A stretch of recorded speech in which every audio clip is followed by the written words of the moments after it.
네, 이번에는 세상의 모든 경제 이슈를 알려드리는 시간이죠. 경제 언박싱 코너입니다. 오늘도 미중산업경제연구소 조용찬 소장님 나와주셨습니다. 소장님, 어서 오세요. 예, 안녕하십니까. 안녕하세요. 블링컨 미국 국무장관이 중국 방문을 했습니다. 참 뭐 여러 가지 보도들이 나오고 있는 상황인데 소장님께서는 어떻게 좀 보셨어요, 이 만남을요? 네, 한 줄 평을 먼저 말씀을 드리겠는데요. 뭐 긴 기다림 그리고 짧은 대화, 구체적인 합의는 하지 못했지만 할 말은 다한 회담이었다고 평가가 됩니다. 딱 봅니다, 컨셉이. 예, 그 국무장관이 중국을 방문한 것은 5년 만의 일이었고요. 네. 또 회담은 불과 35분 만에 끝났습니다. 또 여기에서 블링컨 같은 경우에는 그 중국이 가장 우려하는 리스킹과 관련해서 구체적으로 중국 배제 정책이 아니다. 산업 경제 경쟁 정책이고 앞으로 어떻게 전개될지도 설명을 했고 중국이 이를 막기 위해서는 패권 전쟁을 하지 말라 포기를 요구를 했던 겁니다. 네. 또 북한과 관련해서 중국이 북한을 압박하지 않으면은 영내 더 많은 방어 자산을 한국과 일본에 두겠다. 그리고 군사 훈련도 강화하겠다. 그리고 당국 간 군사 채널도 다시 복원하자. 그리고 대만 해협의 긴장 문제라든지 네. 그리고 반도체와 관련된 수출 규제와 관련해서도 이야기를 나눴는데요. 아무래도 합의를 할 수 없고 서로 의견이 평행선을 달릴 수밖에 없는 상황에서 네. 미중이 이런 고위급 회담을 하는 것은 아무래도 양국 간의 이해가 일치했기 때문에 그런 것으로 보여집니다. 그렇겠죠. 미국 입장에서 당장 코앞으로 다가온 대선을 앞두고서 중국과 러시아로 동시에 적으로 돌렸을 경우에 미국이라도 힘이 버겁다는 거고요. 그렇겠네요. 특히 대선 과정에서 지정학적 위험이 불거지는 부분이죠. 군사적 충돌 문제라든지 그리고 그 서로가 그 러시아 우크라이나 전쟁이 좀 길어지는 문제 그리고 양국 외교관들이 맞춤하는 이런 사태까지는 가지 않는 게 불확실성을 줄일 수 있다는 것으로 봤고요. 또 중국 입장에서 봤을 경우에는 지금 작년에 300만 개 중소기업이 도산하면서 예. 매일 200개 이상의 대형 시위가 발생을 하고 있고요. 예. 이런 상황 속에서 임금 체불이라든지 임금 삭감 요구가 계속 진행이 되고 있기 때문에 뭐 중국 경제는 그야말로 L자형 장기 침체에 빠질 가능성이 큽니다. 네. 이런 상태에서 군사적 충돌이라도 발생했다면 국가 아젠다로 추진해왔던 중국 제조 2025라든지 우주 강국의 꿈이나 또 1대1로가 모두 사라지기 때문에 그래요. 앞으로 미국과 경쟁해도 중국 입장에서는 대만 문제 또 기술 이전 제한과 관련된 부분을 어느 정도 그 중국 측 입장을 전달해야지만 대화가 풀리기 때문에 네. 이런 문제를 주로 논의한 것으로 보여집니다. 방금 말씀하셨던 그 내용을 압축해서 보면 미중 양국이 다 그동안은 지난해 11월에 발리에서 정상회담 가졌잖아요. 그 이후에 굉장히 관계가 안 좋았단 말이에요. 여러 신경전도 벌이고. 근데 이게 이제 이거를 좀 정리하고 서로 조금씩 양보하고 조금 합의를 해보자 이런 말을 튼 거로 저는 보이는데 2차의 정상회담 가능성도 곧 뭐 좀 타진되지 않을까요? 네, 현재 그 미중 간에는 물밑에서 진행이 되고 있는 그 비선 채널이 모두 좀 중단된 상태이기 때문에 네. 현재 그 정상 복구 과정에 있는데 블링컨 같은 경우에는 이번 회담과 관련해서 기자회견에서 이번 그 11월에 미국에서 열리는 에펙 정상 회담 기간에 예. 미중 정상이 회담하는 것을 기대한다는 입장을 밝혔습니다. 네. 하지만 정상 간 대화를 하기 위해서는 외교적인 상징성이 크기 때문에 주변 환경이 조성이 돼야 되는데 네. 당장 그 블링컨이 돌아오자마자 바이든 대통령 같은 경우에는 시진핑을 독재자라고 비난을 했던 거죠. 예. 찬물을 끼얹게 됐고 또 시진핑 입장에서는 현재 가장 그 예민했던 부분 중에 하나가 양안 간의 전쟁을 대비하기 위해서 동맹국들을 중심으로 한 미국이 방위 체제를 상당히 공부히 하고 있다는 겁니다. 네. 미국식 표현을 빌리자면은 물도 새지 않는 경관 동맹 관계를 지금 구축하고 있는데요. 이 때문에 시진핑이 가장 싫어하는 단어가 두 가지라고 합니다. 네. 중국을 겨냥한 억지력. 그리고 미국의 동맹이라고 하는데 당장 이거와 관련해서 중국이 설정한 제1, 제2 열도선과 관련해서 연합 함대를 보내서 합동 군사 훈련을 하고 있고요. 네. 또 우리나라, 일본, 필리핀, 호주를 연계하는 신속 대응공 체제를 지금 만든 상황이기 때문에 이제 앞으로 미중 간의 군사 대화가 나가야지 양국 간의 그 정상회담이 열리는데 2달 이내 아니면 석 달 이내 이런 문제들이 해결되기는 상당히 어렵고 특히 중국의 핵심 문제라고는 대만 문제 또 디리스킹 문제 부분과 관련해서 서로 합의점이 전혀 없다는 점에서 아무래도 이번 11월에 정상회담 가능성 상당히 낮고 그리고 만남 자체를 특정할 수 없을 뿐만 아니라 회담 형식이라든지 대화 주제 또 합의문을 채택하는 문제가 아주 긴 문제인데 이런 문제들이 단기간 해결되기는 어렵지 않나 이렇게 보여집니다. 뭐 말씀하신 걸 들어봤을 때 회담 성사까지는 좀 지켜봐야 될 것 같아요. 그렇지만 어쨌든 대화의 물꼬는 텄고 그렇다면 앞으로 우리는 중국과 어떻게 좀 관계 설정을 해야 되는지 이 부분을 좀 고민해봐야 될 것 같은데 어떻게 생각하세요? 네, 시진핑과 회담했던 블링컨이 미국에 돌아오자마자 워싱턴이 좀 발칵 뒤집혔다고 합니다. 시진핑 같은 경우에는 같은 테이블에서 앉아서 따뜻한 대화를 한 게 아니라 건너편을 바라보면서 아주 차가운 그 대화를 하게 됐는데요. 네. 이 회담 과정에서 시진핑은 광대한 지구에서 중국과 미국이 각자 발전을 하고 그리고 공동 번영을 받아들일 수 있는 완전한 포용력을 내가 갖고 있다는 이야기를 했거든요. 예. 이 이야기는 지구는 크고 많은 나라들이 있기 때문에 미중이 그 싸우지 말고 세계를 양분하자. 그러니까 제1, 제2 도련선 안에 있는 한국, 일본, 필리핀, 호주는 4개 달라는 이야기거든요. 이 이야기는 영화 300에서도 나왔죠. 예. 페르시아 왕인 그 크세르크스가 스파르타의 왕인 그 디오니도스에게 나는 관대하다. 나에게 항복하면 북이 영화를 주겠다는 이야기를 봐도 받아들인 거죠. 그런 식이죠. 네, 그래서 이거와 관련해서 독재자라는 표현을 썼던 거고 이 때문에 그 우리 정부 입장에서도 이제는 안미 경중이라든지 양다리 외교를 할 수가 없는 상황이라는 거죠.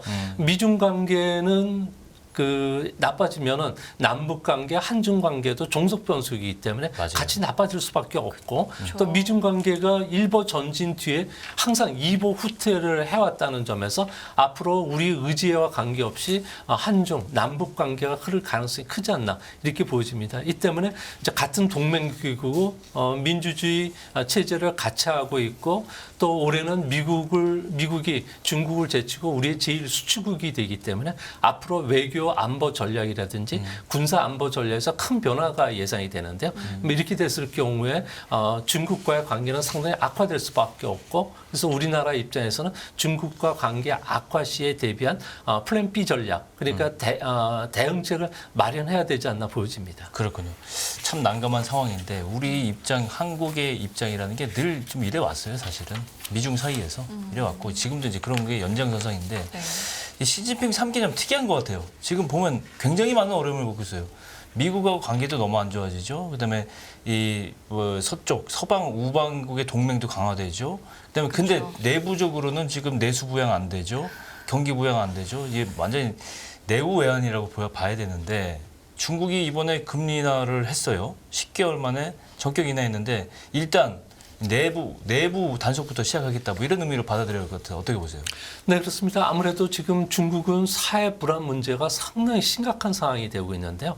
부동산 경기는 부양되질 않고 있죠. 그리고 기업들은 돈을 쓰라고 호주머니가 찢어질처럼 돈을 주겠다고 하는데 절대 사양을 하고 있는 소비가 상황. 진작이 안 돼요. 예, 그래서 지난주에 발표됐던 5월 성장률 지표를 보면은 작년 이맘때 도시 봉쇄에 따라서 기저효과 때문에 크게 올라가야 되는데 오히려 지난날보다 더 후퇴했다는 겁니다. 네. L자형 경기 침체 어디서 많이 들어봤던 이야기인데 일본과 거의 일본. 같은 네. 흐름으로 가고 있다는 겁니다. 네. 수출은 3개월 연속 마이너스 흐름을 보여주고 있는데 이제 문제는 올해 이제 5% 안팎의 성장 목표를 달성을 해야 되는데 작년에도 미달됐고 올해도 미달됐으면 시진핑 권위가 땅에 떨어지기 때문에 네. 현재는 정책 총동원령을 발동된 상태입니다. 이제 가장 먼저 이제 화요일 날 정책 금리에 해당하는 1년물 우대 대출 금리를 10개월 만에 0.1% 포인트 낮췄는데요. 금리 인하폭이 소폭이기 때문에 경기 부양 효과가 작은 거 아니냐는 일각의 시각도 있지만 네. 제가 보기에는 아무래도 중국 같은 경우에는 정부가 피리를 불면은 중국인들은 모두 집에서 나와서 같은 행동을 하게 됩니다. 이 때문에 은행들은 대출 문턱을 낮추게 된다는 신호로 보여지고요. 기업들은 이제 투자를 해라. 국유기업 중심의 투자를 하고 수요와 공급은 내가 창출시켜 주겠다는 게 중국 정부 생각이기 때문에 네. 앞으로 수요와 공급을 창출하는 중국 정부의 손이 이제 작동하기 시작할 것으로 보여집니다. 그렇군요. 인하 폭에 대한 소장님의 생각은 들어봤는데 그러면 시기에 대해서는 어떻게 생각하세요? 뭐 적당한 시기에 했다라고 보세요? 아니면 좀 늦었다 이런 지적도 좀 있던데요. 상당히 이제 많이 늦었죠. 그러니까 돈을 이제 풀고 지준율도 낮추는데 그 지난 그 1월 달만 하더라도 신규 대출이 됐던 게 5조 위엔이었는데 지금은 1조 위엔도 안 될 정도로 깨지고 있거든요. 네. 그러니까 기업들이 돈을 안 쓰고 조금 전에도 그 기자분께서 이야기했듯이 롯데 케미칼 같은 경우는 대중국 수출이 상당히 중요한 부분인데 네. 중국에서 수요가 안 되고 있다는 거죠. 그러니까 그 소위 말해서 중국 같은 경우는 공장 가동률이 70% 미만으로 석유화학이 떨어지고 있는 상황 속에서 이를 부양시키기 위해서 싸우고 또 기업들은 시장을 뺏기는 모든 것을 잃기 때문에 예. 가격 경쟁까지 쓴다는 거죠. 우리나라의 그 석유화학 제품들 같은 경우에는 품질이 상당히 고단인데 네. 이런 상황에서 품질을 따질 틈이 없다는 겁니다. 그러니까 가격이 싸고 이런 제품들을 쓸 수밖에 없기 때문에 우리나라 석유화학 같은 경우에도 아무래도 상당히 어렵고 그래서 어제 그 반등을 했던 철강이라든지 중간재, 소재 회사들 같은 경우에는 기대감 때문에 일어났는데 이런 부분들이 계속 진행이 되기는 중국적인 현실에서 상당히 어렵지 않나 이렇게 보여집니다. 그렇군요. 그래서 중국 정부가 이제 경기 회복 위해서 대규모 경기 부양 패키지를 계획한다. 뭐 이런 얘기가 있던데 이건 어떤 내용입니까? 네, 원래 발표는 중국 같은 경우에는 지난 주말에 발표를 하려고 했는데 예. 이때 리강 총리가 유럽을 순방 중이 있었기 때문에 이 부양책이 이번 주말이나 아마 다음 주 초쯤에는 발표되지 않을까 보여지는데 예. 1조 위엔 그러니까 우리나라 돈으로 해서 178조 원의 특별 국채를 발행해서 예. 지방 정부가 재정난에 허덕이고 있기 때문에 중국 정부가 직접 나서서 이제 고속철도 사업들을 다시 재개하겠다는 거죠. 인프라 사업 하겠다고요? 예, 그렇습니다. 그 베이징과 상하이 간에 제2의 고속 전철을 깔아주겠다. 그리고 장수성과 상둥성 간에 399km 구간의 민자 역사를 12개를 건설해 주겠다. 예. 그리고 이것뿐만 아니라 뭐 각종 그 부양책들을 나오고 있는데요. 이렇게 네. 되면 상하이 간 그 베이징 간의 고속 전철 같은 경우는 4분 단위로 발차를 하게 됩니다. 지금도 탑승률이 안 좋은데 탑승률이 50% 미만으로 떨어지게 되고요. 그러면 투자 자금 회수뿐만 아니라 운영비가 천문학적으로 들어간다는 거죠. 그러네요. 네네. 근데 이거를 생각할 틈이 없을 정도로 중국 경제가 나빠졌다는 반증이 되는 것도 보여지고요. 그러네. 또한 GDP의 30%를 차지하는 부동산 시장을 부양시키지 않고서는 경기가 부양이 안 되기 때문에 네. 부동산 부양 정책을 쓰게 되는데 이 이야기는 무슨 이야기인 거니?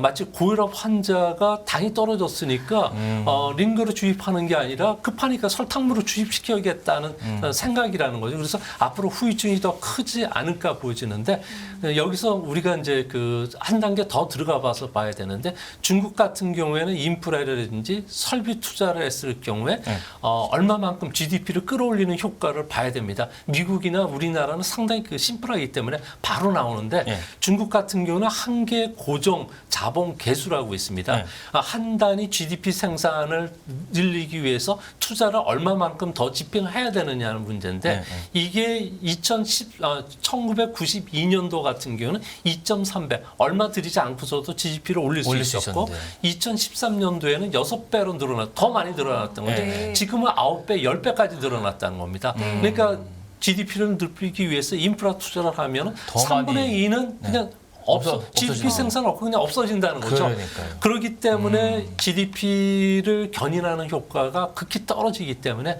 중국 정부가 얼마나 실업 문제가 심각했고 GDP 성장률 얼마만큼 더 끌어올려야 된다는 이 강박관념이 얼마나 심한가를 한편으로 반증해주지 않나 보여집니다. 이 인프라 투자 그러면 저는 생각나는 게 2013년 이때가 시진핑 주석 1기였던가요? 그때 신실크로드 1대1로 사업 이거 하면서 엄청난 그 이 인프라 투자 계획 발표하면서 근데 그 크게 정말 뭔가를 할 줄 알았는데 그게 사실 저는 저 용두삼이라고 생각하거든요. 그 전략을 또 쓴다는 게 참 저는 좀 이상하다고 생각합니다. 네, 아무래도 중국 같은 경우는 조금 전에도 말씀드렸듯이 공급 과잉이 되고 설비가 떨어지고 그러니까 철강 가격 하락하고 그러다 보니까 그 실업 문제가 생기고 임금도 삭감하니까 각종 시위가 벌어지고 네. 이렇게 불안한 사회가 됐다는 거죠. 신싱크로드 사업을 했다는 자체는 중국 안에 철강이나 시멘트 그 인력 문제들을 해외 보내가지고 네. 이를 해결하겠다는 의도로 읽혀지는데 이제 이번에도 이거와 똑같은 작업을 하는데 신실크로드 작업이 이제 막히기 시작했고 그러다 보니까 새로운 인프라 투자를 대신하는 사업들을 전개를 하는데 그래요. 근데 이게 이제 조금씩 이제 삐걱거리기 시작하고 있다는 거죠. 그렇죠. 네. 그 아까 후유증 얘기하셨잖아요. 그러니까 당장 뭐 급한 불은 어떻게든 뭐 끄겠다는 말이긴 한데 후유증에 대해서도 뭐 생각을 안 하진 않을 것 같은데 이거 어떻게 좀 봐야 되겠습니까? 중국 같은 경우는 뭐 통화 공급도 풀고 은행에 대출을 하라고 이제 앞으로 대출 확대도 유도하고요.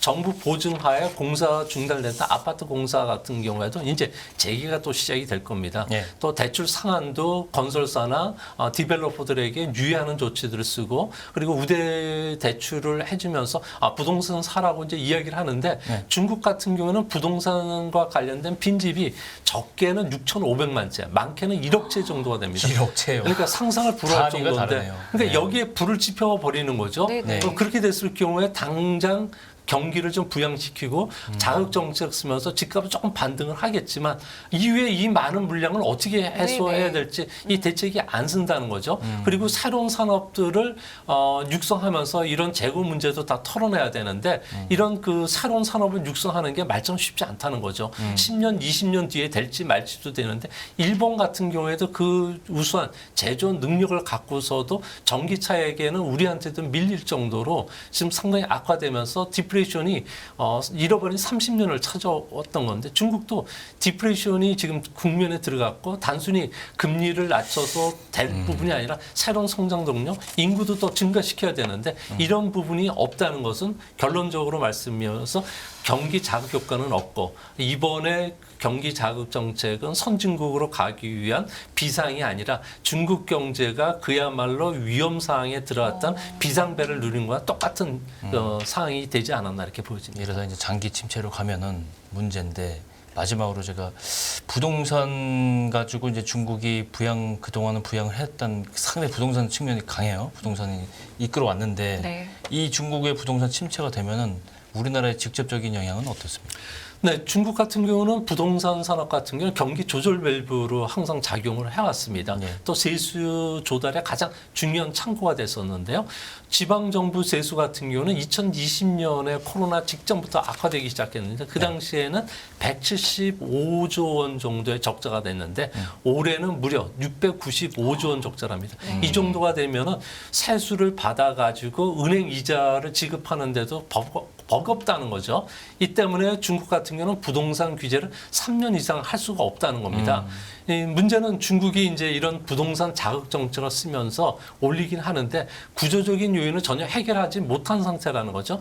중국의 부동산의 가장 주요한 층, 부동산의 40%를 수요하는 층이 25세서부터 34세 젊은 층입니다. 특히 남성들인데요. 예. 남성들 같은 경우에는 키를 3가지를 갖고 있어야 결혼할 수 있다고 합니다. 하나는 보석함.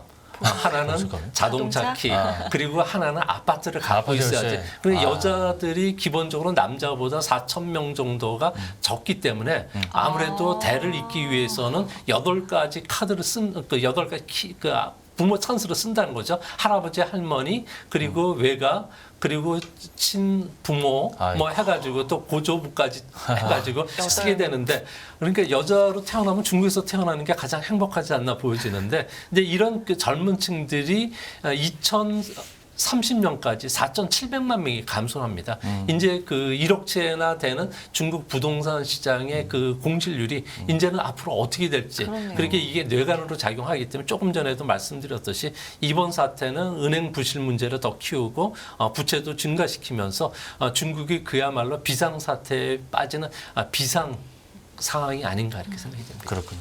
아, 오늘도 정말 다양한 중국 소식을 들었는데요. 네. 저희는 다음 주에 뵙겠습니다. 조영선 소장님 오늘 여기서 인사드릴게요. 고맙습니다. 고맙습니다. 네, 깊이가 다른 경제 뉴스 연합뉴스 경제TV 경제 언박싱 오늘 여기서 마무리하겠습니다. 네, 시청해주신 여러분 감사드리고요. 저희는 내일 이 시간에 다시 찾아뵙겠습니다. 네, 지금까지 김기훈 성유미였습니다. 고맙습니다. 끝없는 위기 속 기회는 언제나 숨어 있습니다. 성공한 투자 고수들과 나눈 투자의 철학. 다가올 기회를 잡아내는 부의 만찬으로 여러분을 초대합니다. 푸짐하게 한 상 차려놓았습니다.